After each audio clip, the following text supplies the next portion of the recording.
To turn on location on Instagram map, the first thing that you need to do is click on the map options that you can see at the DM options. Click on the invite friends and afterwards click on the open settings options.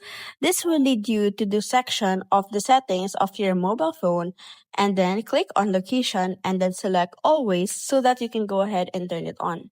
Or you can just go ahead and click on the maps. Once again, click on device location off and then click on the open settings once again. And then from the location, go ahead and click on the always options. Afterwards, you can now go ahead and see when you refresh that your location has been shared.